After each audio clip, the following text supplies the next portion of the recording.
16 and pregnant and was told that I was going to be a statistic, bankrupt, divorced, broken.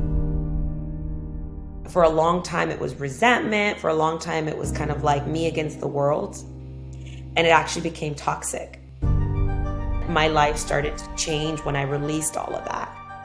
Until you decide to work on yourself, nothing else is going to change. It might change a little here and there, but the trauma, unless it's healed, will continue to haunt you.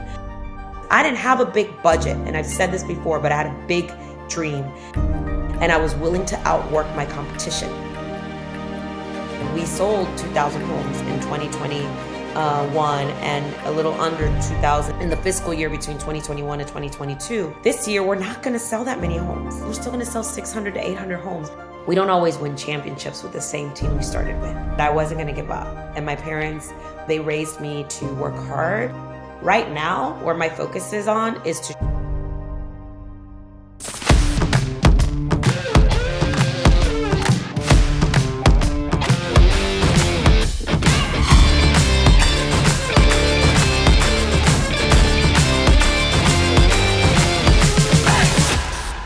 Thank you, Veronica, for coming on. You run one of the largest teams in EXP, actually number 2 by sales volume, with over 2,000 transactions for the last 2 years. And there's a lot that I could say about you. I think a lot of people see the success and they see this huge accomplishment. I was curious, what did you have to overcome at a young age to reach who you are today?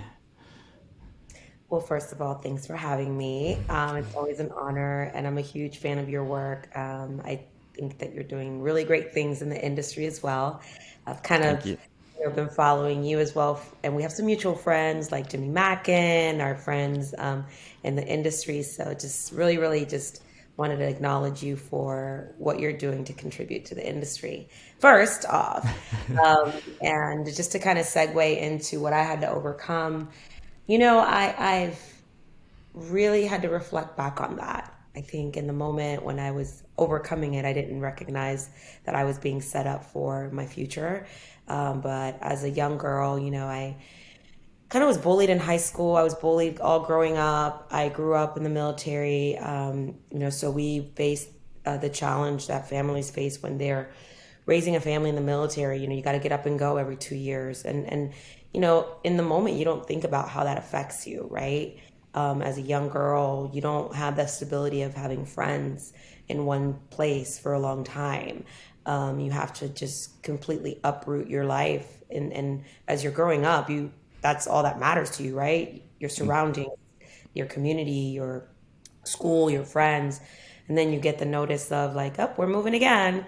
So I think all of that played into my character. And I was raised by my wonderful parents, but my father was a drill sergeant. So he was hard on me, and he's my best friend. My parents are my best friends. But I think it's interesting now that I look back, my father's career really played a lot into how he raised us. On Saturdays, I couldn't go out and play unless we cleaned the house specifically how he wanted it. He would make me do flashcards before I could go out and play with my friends, even though I knew the math equations. But it was all about repetition. It was all about mastery. It was all about consistency.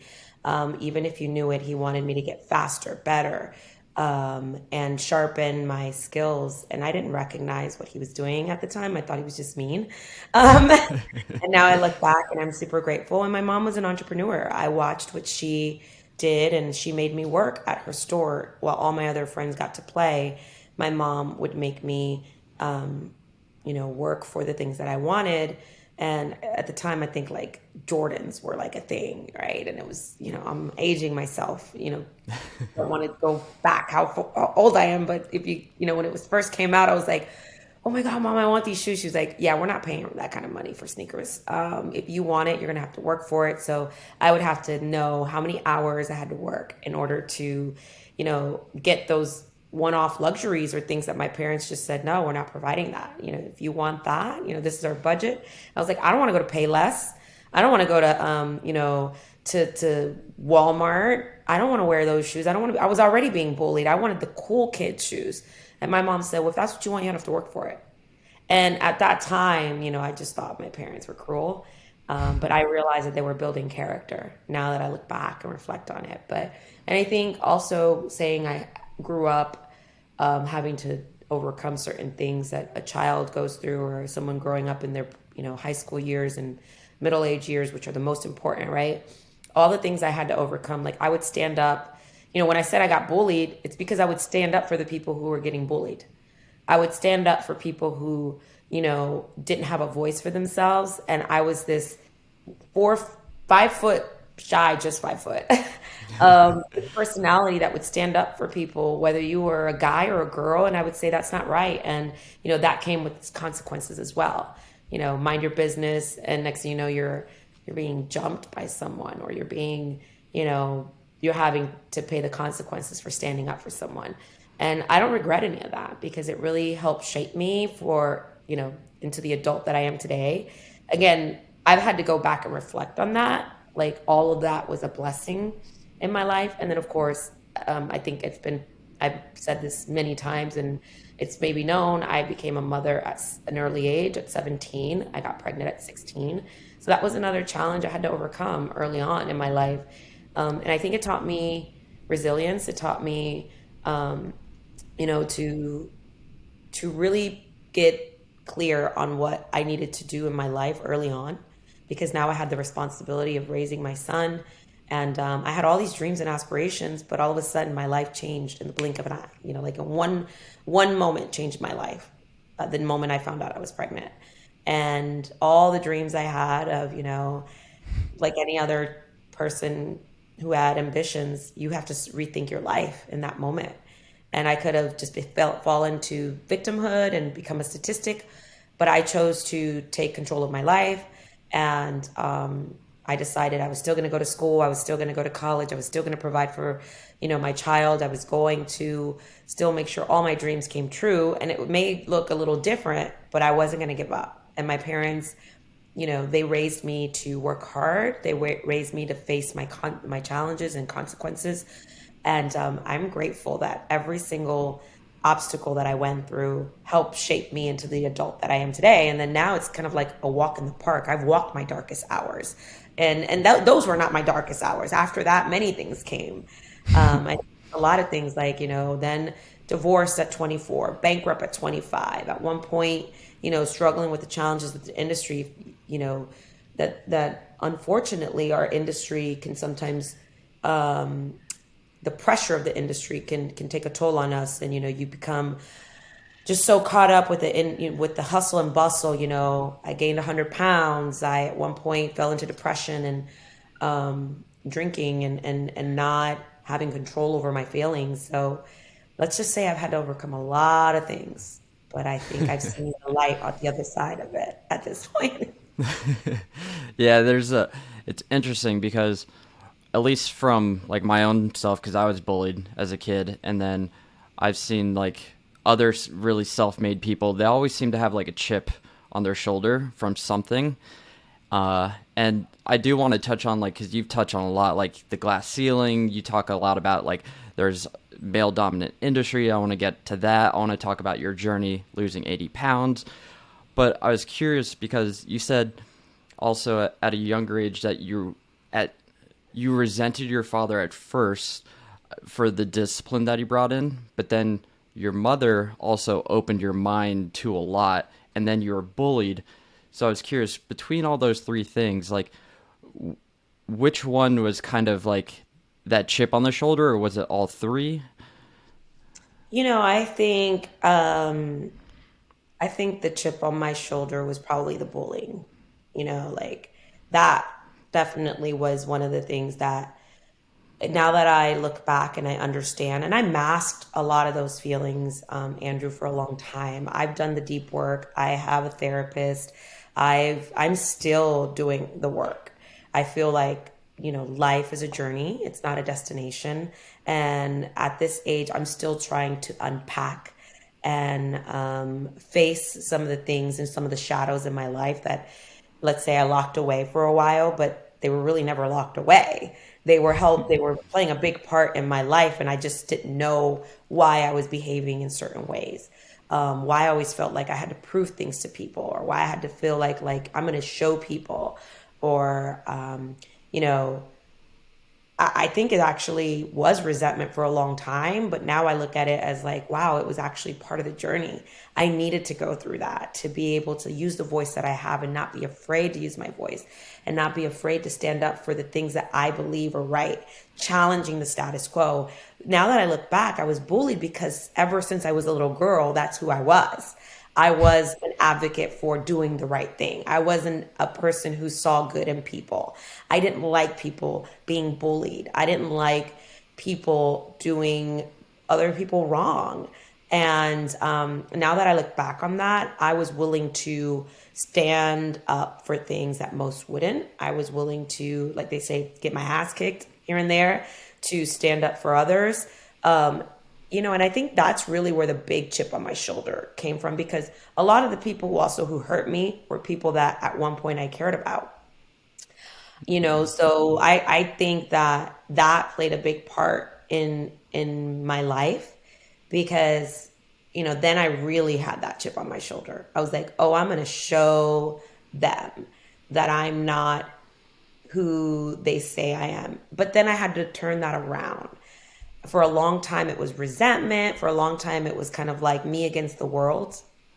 And it actually became toxic. It actually became my kryptonite. It wasn't good. It wasn't healthy, because then I believed I had to prove myself to everyone. And I had a chip on my shoulder, and other people were paying the consequences for things that they didn't even do to me. But I just had this whole mindset of like, you know, I lacked trust in people. So that, was my biggest chip on my shoulder. But it actually helped me discover that that's not who I am. I actually am love. I'm light. I am forgiving. I am a person who sees that people can change. And for a long time, I would say probably till I was in my early 40s, actually probably around 40, 41 was when I finally said, like, I can't continue to live life holding on to this grudge and believing that someone's always out to do something bad to me or want something for me, or they're going to backstab me. That is that little girl in me who is still holding on to that. I've got to let it go. And my life started to change when I released all of that, which I don't want to let go of the discipline that my parents taught me and the work ethics that they taught me. Actually, that's the one thing I hold on to near and dear to my heart, because they've taught me I would say, the principles of, discipline and habits and, being committed. So that I don't want to let go of. But the resentment that I did have of being that little girl that, felt betrayed and bullied. And then it carried on to my, high school years. And then, of course, in my adulthood, in business, it also happened. That I was like, why is this a pattern or a trait? I had never healed from it. Yeah, it's interesting because for me, there's always wanting to like prove, for example, at a younger age, them wrong. It's like, yeah, you can think this, you can say this, but I'm going to show you in 10, 20, 30 years, like you doing all this at a younger age I'm just going to prove you completely wrong. And I was curious, was therapy or coaching like a big unlock to digging in?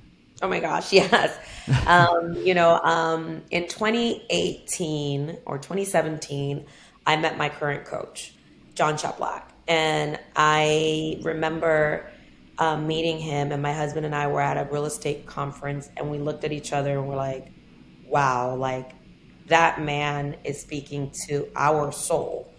And it was a different kind of leadership coaching. It was a different type of, coaching that I had ever seen. I had had coaches on scripts and sales and operations and, kind of like all the different traditional coaching platforms that were out there. I had been at some point a part of, the more popular ones. And I did become a better salesperson. I did become a better, I would say, real estate entrepreneur because of a lot of those proven coaching platforms that were out there. But I also hit a ceiling, a plateau, because my leadership had not developed. And I had not developed in certain areas of my life that I needed to really face. So when I decided to hire Chap, it was a different type of coaching experience. I knew I needed to develop as a leader. And you could read a lot of leadership books, but until you work on yourself, nothing's going to change in your life. And at that time, my life was a complete mess. I was transitioning my business. My marriage was in shambles. My kids were just a hot mess. I was a hot mess. All the relationships I was in were a hot mess. And then I had to just kind of take a look within, Andrew, and just say, what is the common denominator?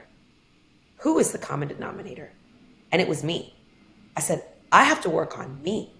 None of this is going to change. Not my business, not my relationships, not my marriage, not my health. None of this is going to change if I do not change, if I do not work on me.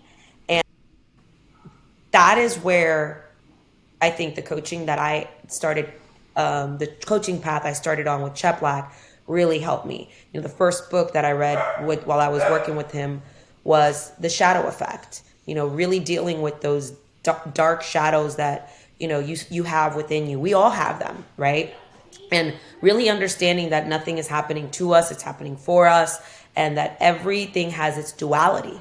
Whether we look at it as being bad or good, it is here to teach us something. And I was like, I don't want any of this, all this woo-woo, like, you know, theoretic stuff. I want like real estate leadership coaching. And he was like, I could help you with all of that, but until you're ready to receive it and until you're ready to really face the truth that everything is a reflection of how you show up in life, nothing's going to change, Veronica. And I remember the first 6 months of coaching with him was me just talking about myself, me just complaining about the people around me. And when he finally said, let me know when you're ready to be coached, I had to have a real like reality check. I was like, I need to shut my ego down and I need to be coachable. I need to really dive deep. Then from there, I started additional, you know, soul work. I have a therapist. I, you know, went through Tony Robbins. I did UPW twice. The first time I did it, I didn't play all out. I was distracted. I even left early. The second time I did it, it was just me in a condo by myself, me against me. And I even embarked on the journey of, you know, why do I mask my feelings? What am I avoiding? And I had to come to the realization that I was kind of like a borderline alcoholic and I was masking my feelings after work. It was like, I need a bottle of wine, you know, like I'm stressed, but I was really not dealing with what I needed to deal with. I was masking things. So I went on almost 2 years without drinking, and that really helped me realize that I had the willpower to deal with my issues. And I had the willpower to really get to know who I am without trying to shut off those voices. And instead of, you know, avoiding them, I started leaning into what am I learning about myself? And it was a game changer. Coaching has been a good game changer. Therapy, my husband and I still are in marriage counseling, but it's not like, it's more like life counseling now together. We plan our life together. We have learned how to lay a strong foundation. And of course, we've worked on our relationship with God. And it's really, really helped us. Because when we got married, we were a blended family. We're both getting out of toxic divorces. You know, we never worked on ourselves, and we were a blended family of 5 kids with 5 kids. So naturally we went from honeymoon phase to marriage to running a business together at full speed without laying the foundation of what kind of core values we were going to have as a couple. We didn't even know what core values we had within ourselves at the time. So I'm proud to say that it has been a lot of deep work, a lot of deep work. And I think I also want to give people hope that this was just 5 years ago when I decided to change my life. And anyone who knows me, I've been in the business for a long time. A lot of people say, V, I've seen the transformation over the last few years, you know, what you've really done to work on yourself. And I just share that because no matter what you're going through in life, until you decide to work on yourself, nothing else is going to change. It might change a little here and there, but you know, the trauma, unless it's healed, will continue to haunt you. And I think it was the fact that I was willing to face my demons and just kind of face some of the challenges I had in my life internally, that that was the game changer for me. And if anyone's going through that, I hope that I can give them inspiration that they can change their life when they decide to change themselves and start facing their truth and working on the healing that needs to happen within you. Yeah, it's interesting because you went 10 years, your business was at 100 million or so, somewhere in that ballpark, but you said that was also a glass ceiling, and then basically breaking through that allowed, and then working through all the different things. You lost 80 pounds. Now you're doing 2,000 transactions. Like, there's so much that kind of unlocked with that. I was curious, like, why? Because everyone can think about like coaching, therapy, and it sounds woo woo. Like, from an outside, you could say, "Oh, it's great," but like I know it's impactful. Some people might say it's not impactful because it's just you're just talking through your feelings. What specifically with like John Cheplak, your relationship coach, like what was that unlock and why was it so impactful? Yeah, I mean, I think we always look outside to blame other people. And I think, and blame others for the reason why our businesses are failing, blame others for, why we lack success, or any reason. And I think both of my coaches and life coaches and business coaches have a common theme of personal responsibility. We must take personal responsibility for everything that has happened in our lives. And when we stop blaming others and we start taking ownership for the outcomes that we are living, it's a game changer. So I am responsible for the people that I hired that were the wrong hires because I made the hire. It's not them, it was me. So at that time, I was possibly, most likely, recruiting or attracting people in my world that were a reflection of who I was. So it goes back to taking personal responsibility. I can't believe they did this to me. Oh, really? You can't? Well, maybe they were a reflection of the type of leadership that you were putting out to the world. Maybe you were overpromising. Were you clear? Did you set standards? Were you, walking within principle? And I could look back and I could say, no, I allowed all of that to happen because it was a reflection of me. So I think the fact that I have coaches in my life that do not allow me to play small, they don't allow me to be a victim, they don't allow me to sit here and sit and blame others. That was a real big eye opener for me because I used to control people. I used to have people who would be like, yeah, like they agree with me for a long time just because either I was signing the check or they knew I had some sort of influence. And I was using my influence, I would say, in a more toxic manner, where when I was blessed to have these people come into my life, I think they were like, look, you've met your match. You've met people who are willing to call you out on your shit. Pardon my French. And I think the most powerful thing was that they said, when are you going to own the fact that everything in your life that's happening is a reflection of how you're showing up in life? And that was a big aha for me. Everything from my marriage, from my children, to my weight, to the fractured relationships, I was the one that had to take responsibility for how I was showing up. No one else. So those two key principles key people both had, and they don't even know each other. To this day, they don't know each other. They know of each other, but they don't know each other like that. But they've both played such a huge impact in my life, in my marriage, in my family, in my business. And that was a game changer for me. Yeah, it's a reflection of our outside is what's going on inside, and Yeah. it's how we show up. It's who we show up for. It's who shows up for us. So you said something interesting with hiring, because I've heard you look for people with the skills, the values, everything already inside them. For example, like video. Like, you're not going to hire someone who's not doing video at all because you don't want to necessarily build how important is having that intentional hiring rather than everybody a lot of times in real estate and sales, it's very common to just hire any salesperson. So how important has intentionally been hiring been for your business? Well, I want to admit that we still make mistakes. Yeah. Just like we still make mistakes. Someone could do the best video and we think they're going to be a rock star, but guess what? They're really good on video, but they lack other habits, right? I don't think any personality test or any video or any, first month is going to be the secret sauce to saying, oh my God, that person's going to be a top producer. I think there's a number of factors that come into play. But video is important to me. And I'm willing to take someone that doesn't feel comfortable on video as long as they're willing to put in the work. I didn't feel comfortable on video when I first started. I still None don't of feel us do. comfortable on video. There's times where I'm like, oh, that was not the best. I need to I was not in my authentic truth. That one just was like, I wasn't prepared. I could see it. But at least I did it. All I'm asking for people is just to try and make the effort and start.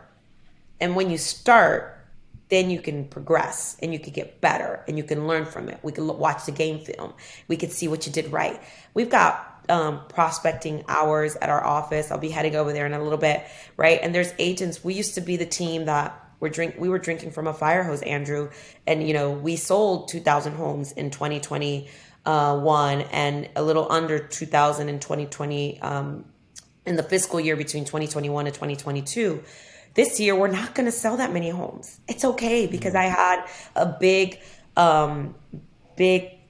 institutional account and that went away. But you know what we're going to do? We're still going to sell 600 to 800 homes because without any extra, account that gave us 200 to 300 extra homes a year. I'm still always looking for those opportunities. But right now, the reality that I'm facing is the current market that we're in. But guess Yeah. what? Our agents were like, Veronica, we didn't have to do this before.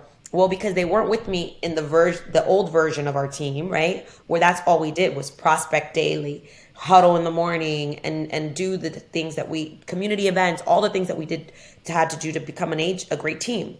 Now we're turning the ship around and we're like, guys, we're going back to dial days. We're in the pit. We're having, intentional conversations. We want to help you overcome these, let's say objections or challenges that buyers might and sellers might be having.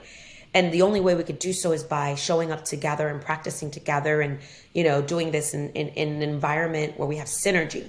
A lot of these agents are like, we're not used to you guys holding us accountable to this standard. The other standard was just make your follow-up boss points or just, make sure you speed to lead and call within X amount of time. But it wasn't as intense. I said, now we're in a completely different market. We've got to triple down, double down, right? And we have to improve our skill set. So they're like, well, we didn't have to do this before. It's okay. We're going to learn. We're going to teach you. We're going to hold you accountable. We're going to be there for you. It's just a matter of just starting and getting better and committing. And a lot of times people have a hard time with that. Whether they did videos, my best video people don't want to pick up the phone and call. And my best prospectors don't want to get on video. But I think everyone has their superpower. But my thing is just be ready, just commit and be okay and open to evolving and growing and learning and being coachable. That's where the magic happens, not the fact that they're good from day one. I'm like church. I accept you the way you are, so long as you have the desire and the will to grow. I've always said I'll take will over skill because I can teach you the skill set, but I cannot make you want it. You got to want it yourself. Yeah, and you've been through 2007. You've been through 2020 when there's a shakeup, and now here's another shakeup in the industry.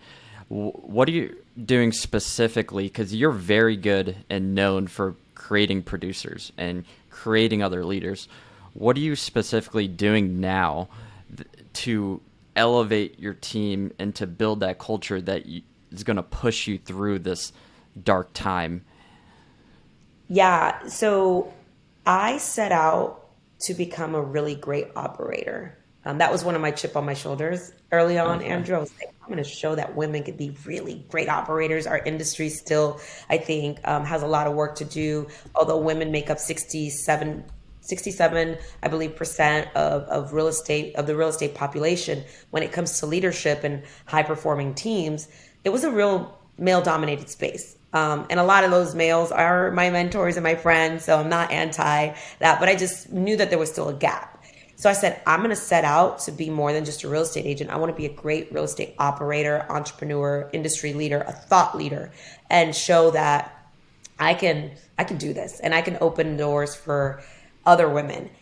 And I did that and I'm proud of it. And I feel like we accomplished that goal. Right now, where my focus is on is to show that you can turn a team around and you don't always have to um, be number one, right? What do you do? What happens when things change? Do you lose hope? Do you give up? No, you double down, you reinvent yourself, you do the things that you need to do to help your team. And right now, my focus is to turn our team into being one of the best and most consistent prospecting based teams while also leveraging other relationships that we've had. But we were at one point 70% dependent on third party lead sources and other third party resources. I want my team to be a healthy team where prospecting and being in the community and doing the things that we started off as a small team at scale can happen on a large team, and we could still nurture those third party relationships and still be a homegrown prospecting based team to help develop agents so that they can thrive even after they're on my team, even when they're ready to fly and spread their wings. And I could help them become great team leaders, and they have the principles and the habits and the and the foundation so that they can build a strong team as well. You said it. I want to build leaders, and I hope that those leaders can build other leaders. And I know not everybody had the opportunity that I had to get a large Zillow account or a large Open Door account, right? That's not duplicatable for some people. Not impossible, but not Hmm. duplicatable. But what is duplicatable is building the habits, the skill set that a team leader needs to have and agents on my team should have so that they can thrive in any market. If they got a job relocation and their husband or wife ended up or their partner ended up moving to a different city and they still have a passion for real estate, they can thrive in that market because they have the skill set to be great agents, prospecting based agents, understanding the conversations, understanding the market, and positioning themselves as an authority while leveraging video, while leveraging all the things that we teach them, while leveraging these. I can give them a database and they'll just crush it, right? In any database that they go to because we have the foundation of a great real estate entrepreneur and agent slash leader, right? So my focus right now is my team and the people who I have the honor of calling partners or network partners, whatever, and then taking those same principles that we're doing and sharing it with them because they're also struggling. A lot of teams across the country saying, what do we do now? The last 3 years have been a walk in the park. What do we do now? Now is when we get to work. We double down, we triple down, we find ways to scale while still making sure that we are helping our agents develop into great agents in any market. So that's the mission I'm on right now. I know it seems a little long winded, but it is prospecting 6 hours a day in our office right now in 2 hour increments within, the rotating teams. And what's funny is, Andrew, is when they're done with their 2 hour shift, many of them stay around Hmm. if they didn't hit their goal. I want to create an environment where producers are born and bred and the habits are there. So what we're finding is that they are self-electing to stay longer. If they didn't reach their goals or their commitment, they want to crush it and they want to be there also for their peers. That's that right now is what the mission I'm on. And I'm hoping it can impact other people's businesses. Nice. And I want to talk about in a second how women can become great operators. We can build more in the industry, but just touching on that real quick, what are some specific things with like prospecting? Like, what are you guys doing daily, weekly? How are you really fostering that culture right now and really digging deep? Yeah, I think prospecting has its challenges, right? Because if you're just prospecting blindly, like back in the day, right? Door knocking without intention, or, Hmm. just randomly cold calling people without intention, it can get a little frustrating. And I'm fortunate enough to have really smart talent on my team. I did something that most people didn't do or probably had not heard of early on. I hired a data scientist for my team, Yeah. and, I wanted to have that insider information of what are the traits of a good agent? What is the data telling us? And I took a leap of faith and I hired this really brilliant person to join my team, because I needed someone that was equally obsessed with data as I was with developing agents and the industry.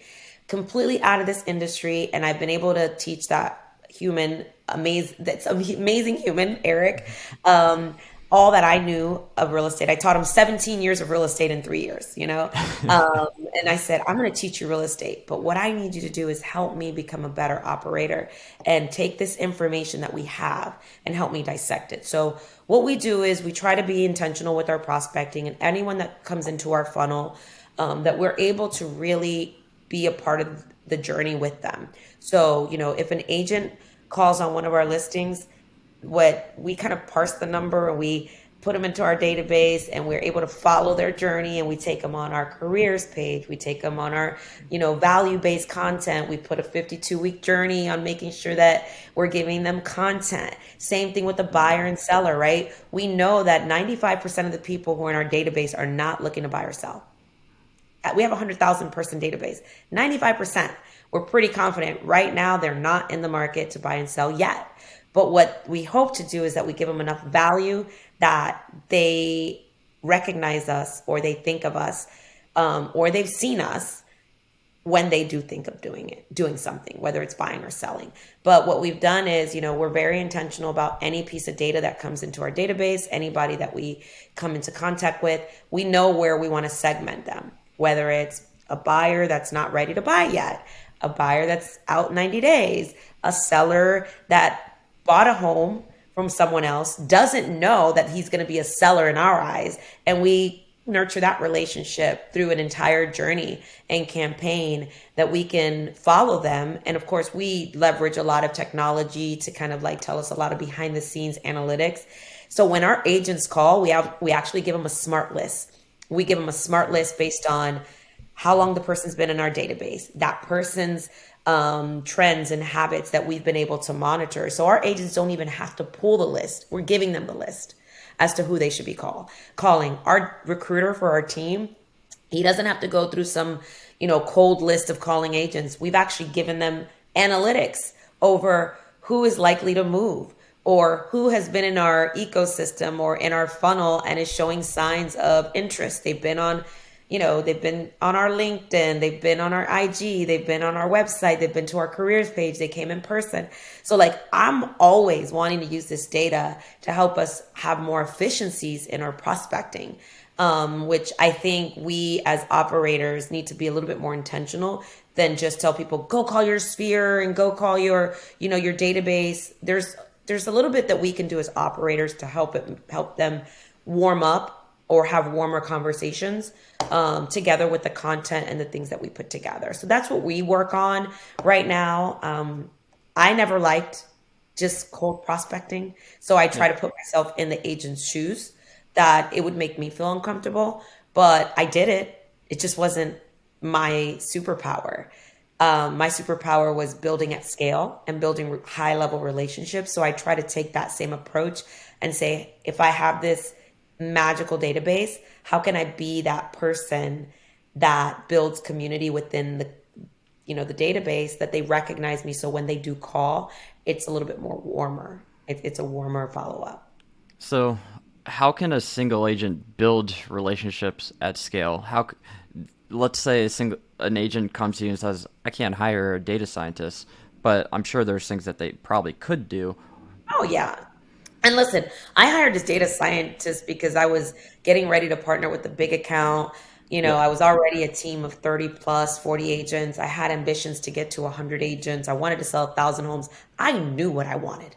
I Yeah. knew what I wanted. And I knew that in order to do so, I was standing on the beach where, launches their pads, right? Their rockets, right? And NASA. I knew in order for me to take it to the next level, I needed to think next level. But the foundation that a single agent should have, in my opinion, is the same across the board. You have to enter into more relationships as quickly as possible and build that authority in your marketplace, whatever that looks like. For me, all I can tell you is my journey, Andrew. Hmm. I moved into a neighborhood where there was already an agent dominating. That agent was very, very successful, but I also looked at what they weren't doing. They were comfortable. So I did all the things that I knew they were not doing. I showed up at every single event, every single community event. I met every single business owner. I asked those business owners what they needed for their business to grow. And I was willing to do things for those businesses without any guarantee that I would get anything in return. But I built that relationship with them and that trust. And I deposited into their business before they ever gave me any opportunity. By the time I was done, every business on my strip where I lived at had a banner of me up top as the recommended real estate team. Every government official in my community would call me to help promote an event. And we had business workshops. They would call me. Community events, people thought that they were my community events. What I was doing was piggybacking off of the community's events. But because we would support it with the 5K starting race line balloon arch, or we would gift things that the community didn't include, and we were saying, well, we'll sponsor it for you. We made it. I said, but I want to be front and center strategically. I wanted my banner to be in a specific spot. I wanted our booth to be in a specific spot so we can shake hands, kiss babies, build more relationships. I knew I had to enter into relationship at scale, critical mass, because it was too much to do one-to-one. I still did the one-to-ones, but I knew that business owners needed my help and I needed their help. So at the time, that's how I did it. And I think any agent can do that. I have friends who do it every single day. They bring value to the community. Pick a community, go all in on that community, become the authority in that community. That ended up me having pretty much 90% of the signs in the yard. We had omnipresence. And if they didn't list with me, at least they thought about listing with me. Or if they didn't list with me when it expires, they called me and said, I wish I would have listed with you in the first place. Or they just didn't like me. It was enough for them to even not like me. That at least made me know something's working. So I think an agent who wants to farm a specific area, they get super intentional. They double down on community events. They double down on the relationships. They double down on meeting the county officials, the city officials. They double down on doing videos that bring value to the community on what's happening in the community. What are your favorite dining experiences, meeting and greeting community members, talking about what people want to know about in the community. It's after they buy a house, they don't care about what's for sale in the house. They care about what they will experience in their community. That's what I would do if I was a single agent. Listen, I didn't have a big budget, and I've said this before, but I had a big dream, and I was willing to outwork my competition. And I did the simple things. That little simple decision that I made ended up me dominating that community for over a decade. And I would do the same thing over again. I would Nice. get involved with community events, with authority leaders. I would put in the work. I would partner with great people, and I would make it known that I am a trusted source in that community. That in itself, I guarantee an agent, they will grow a farm area and they will become the trusted real estate agent in that specific community. Yep. Finding that farm, going all in, immersing yourself, giving without And not giving expecting. up. Yep. Just because the first time it didn't work, you have to stay consistent, stay consistent. So many agents used to be like, well, I came and I didn't get a lead. I was like, listen, the one constant in my business is I have to show up even when a lead doesn't come in, because I'm not doing this just for that one sale. I was trying to build a bubble around my community that was known that this is my town. This is my community. I'm your trusted source, no matter what.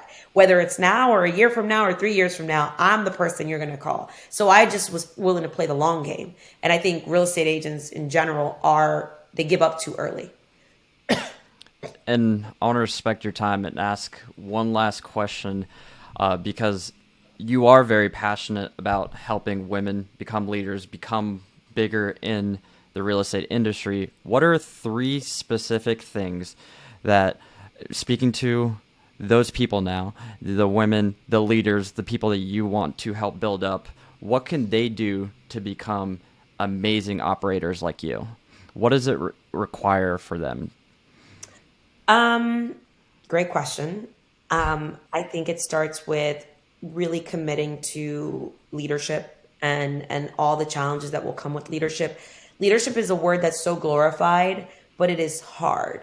Like, I am having to make some hard decisions this week, and you stay within principle. And even though it gets difficult, we get emotional because we love people. You have to be able to face the fact that when you decide to become a leader, it will come with hard decisions. And how you react during those moments are going to determine the kind of leader that you are. I have been going through a lot of leadership training for the last 5 years. I'm still going through leadership training. But you have to commit to being a leader on the good days and on the bad days. And I have had to walk oftentimes alone because I knew what I was building. And there are going to be people who will doubt you, who will laugh at you, who will mock you, even other women. And that's part of the problem, women not supporting women. But I made a decision to look at myself as a leader, not a lady leader only, a leader. And I lead men. And I have men who work for me, and they are proud to be led by a lady leader. But what they're proud of is how I show up as a leader on the good days and the bad days, and how I am honest, I'm vulnerable, I'm principle-based, and I know that in order for you to lead people, you have to be able to share the vision with them as to where you're going. And that is something that I learned along the way. I used to just think everybody knew my vision. I didn't understand the importance of alignment. It's super important for you to make sure that other people understand your vision and that they're aligned with you. And oftentimes what's going to happen is you're going to realize maybe they were aligned with you for a certain chapter. But how do you react when it's time to move on? I say this all the time, Andrew. We don't always win championships with the same team we started with. And I have gone through many phases of what my team looks like and my leadership team looks like. But the one thing I've done is stay true to my leadership, stay true to who I am and what I'm building, and no one's going to stop me or derail me. If it's time for them to hop off the bus, at least I pray that the time they spent with me gave them enough career capital, so whatever they go and venture off afterwards, that I played a small part in their world, enough to make a positive impact.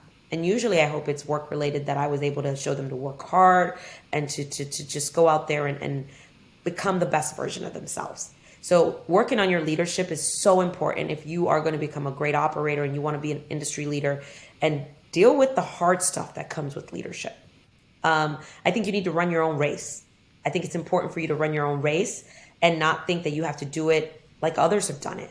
You have to be in alignment with yourself and your truth. Everything I've built, I have to say that I don't think that there's anyone that really gave me the roadmap. What they did was give me permission to dream and design it however was authentic to me. And it allowed me to kind of live my authentic truth, right?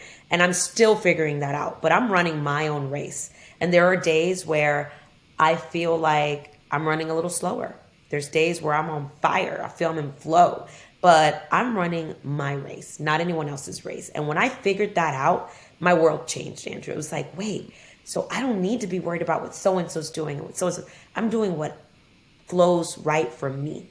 And I think that's really important too. That's a leadership message I hope everyone who's listening, or anyone who's listening to, can apply to their business. And I think also it's really important for me. I have this vision map that I did 5 years ago, Andrew, and I can share it with you as a visual.